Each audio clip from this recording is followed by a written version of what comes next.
Hi hello welcome to T20 world war. చాలా developments ఉన్నాయి. అందరికీ ఈ పాటికి తెలిసిందే. అయినా పాకిస్తాన్ భారత్తో ఆడడానికి సంసిద్ధత వ్యక్తం చేసింది. దాంతో ఒక్కసారిగా క్రికెట్ వాతావరణం అంతా మారిపోయింది.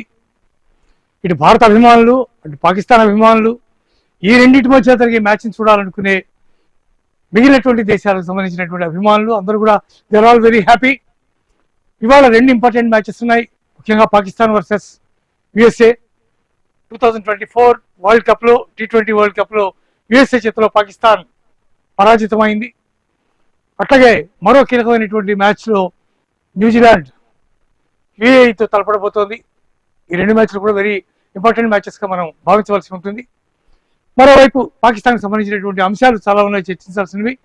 నాతో పాటు ప్రముఖ క్రికెట్ అనలిస్ట్ సుధీర్ మహావాది ఉన్నారు. ఆయనతో మాట్లాడి పాకిస్తాన్ నిర్ణయం ఏం జరిగింది, ఎలా జరిగింది, ఎందుకు జరిగింది, ఏమేమి డెవలప్మెంట్స్ ఉన్నాయి, అలాగే ఇవాళ జరగబోయే మ్యాచెస్, నిన్న జరిగినటువంటి సౌత్ ఆఫ్రికా మ్యాచ్, వాటన్నిటి మీద తెలుసుకుందాం. సుధీర్జీ నమస్తే అండి. చెప్పండి సార్, ఎట్లా ఉంది ఈ పరిస్థితి? పాకిస్తాన్ ఆడడానికి ఒప్పుకుంది.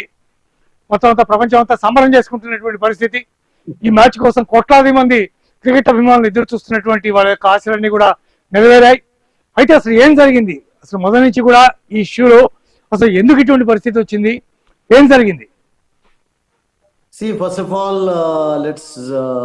Let's be happy. ఎందుకంటే డెసిషన్ అయితే వచ్చింది అండ్ కొంతవరకు సస్పెన్స్ అనేది చూసాం Shiva. And eventually Pakistan versus India match జరగబోతుంది ఆన్ 15 శివరాత్రి రోజు కొలంబోలో. సో క్రికెట్ అభిమానులకు నేను అనుకుంటాను అబ్సల్యూట్లీ ఒక పండుగ, డబుల్ ఫెస్టివల్ అవుతుంది. ఇటు శివరాత్రి అండ్ అదే రకంగా cricket festival.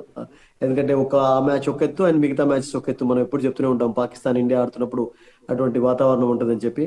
That I think it's foregone conclusion. ఒక రకంగా చూడాలంటే ఈ డ్రామా అంతా కూడా మనం ఈవెన్ డే 1 రోజు కూడా మన డిస్కషన్ లో అందరికీ తెలియజేశాం శివ.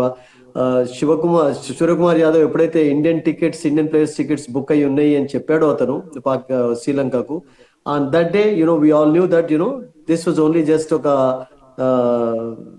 డే అదంతా ఫోర్గాన్ కంక్లూజన్ అయిపోతుంది, ఇదంతా కూడా మ్యాచ్ జరుగుతుంది అని చెప్పి మనం అప్పుడే ఎక్స్పెక్ట్ చేశాం. And it's happening actually.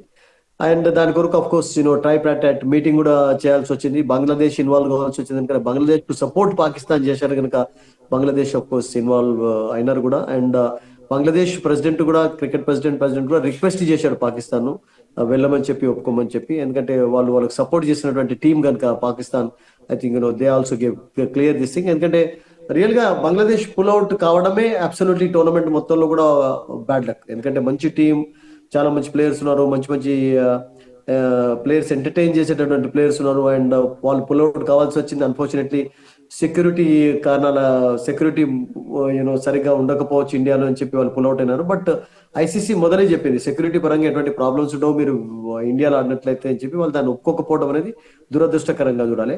And Pakistan drama many reasons Shiva. ఒకటేంటంటే వాళ్ళు first of all bilateral series కావాలి ఇండియా పాకిస్తాన్ మధ్యలో. ఎందుకంటే క్రికెట్ ఆడదాం అన్నటువంటి కోరిక వాళ్ళకు పాకిస్తాన్ కు ఇండియా అగైనెస్ట్ ఎంత ఉందో అనేది దీంతో క్లియర్ అర్థమవుతుంది.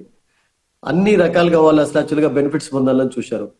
ఒకవేళ ఫర్ ఎగ్జాంపుల్ ఐసీసీ ఒప్పుకున్నట్లయితే, 2 గవర్నమెంట్స్, ఇండియా పాకిస్తాన్ గవర్నమెంట్ ఒకవేళ ఒప్పుకున్నట్లయితే ఏం ప్రాబ్లం ఉండదు. అంటే బయలేటరల్ సిరీస్ లో న్యూట్రల్ వెన్యూస్ లో కావచ్చు.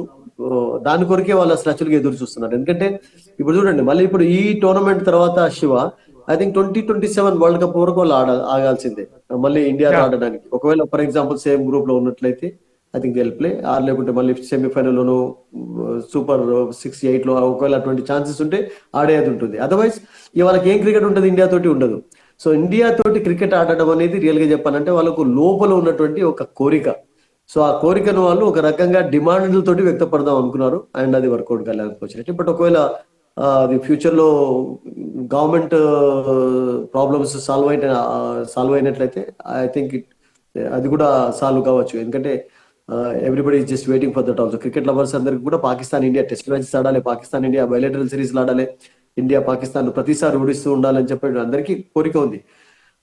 సో మొత్తానికి వాళ్ళ డిమాండ్ లో కోరికలు ఎక్కువ పెట్టారు. ఆ కోరికలన్నిటికీ వాళ్ళు ఐసీసీ ఒకసారి చెక్ పెట్టినట్టే చేసింది. ఎందుకంటే వాళ్ళందరికీ తెలుసు పాకిస్తాన్ కు.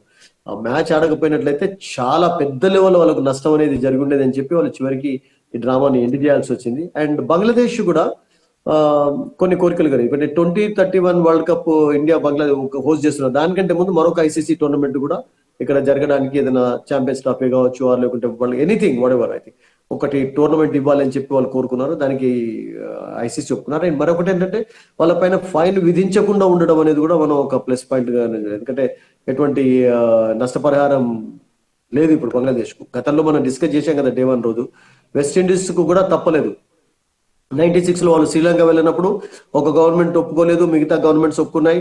అండ్ ఐసీసీ వాళ్ళను ఆడమన్నది. అండ్ వాళ్ళు వెస్టిండీస్ కలిసికట్టుగా ఉంటారు కనుక క్రికెట్ ఆడేటప్పుడు వాళ్ళు రాలేదు అండ్ వాళ్ళకి ఫైన్ విధించాల్సి వచ్చింది. బట్ ఆ పరంగా బంగ్లాదేశ్ యాక్చువల్లీ ఫైన్ నుంచి బయటపడడం అనేది I think good thing happened for them actually. But unfortunately వాళ్ళు పుల్ అవుట్ అనేది వాళ్ళు ఇప్పుడు రియలైజ్ అయిపోయి ఉంటారు, మేము కూడా పార్టిసిపేట్ చేస్తే బాగుండేది. అండ్ బికాస్ స్పోర్ట్స్ పర్సన్స్ మధ్యలో ఎటువంటి ఎప్పుడు భేదాలు ఉండవు, మనకు తెలిసిందే శివ. ఓన్లీ పొలిటికల్ కారణం అంటే పాలిటిక్స్ ఇన్వాల్వ్ కావాల్సిందే, డెఫినెట్లీ కావాలని నేను అంటాను. ఎందుకంటే మీకు పొలిటికల్ సపోర్ట్ కూడా ఉండాలి.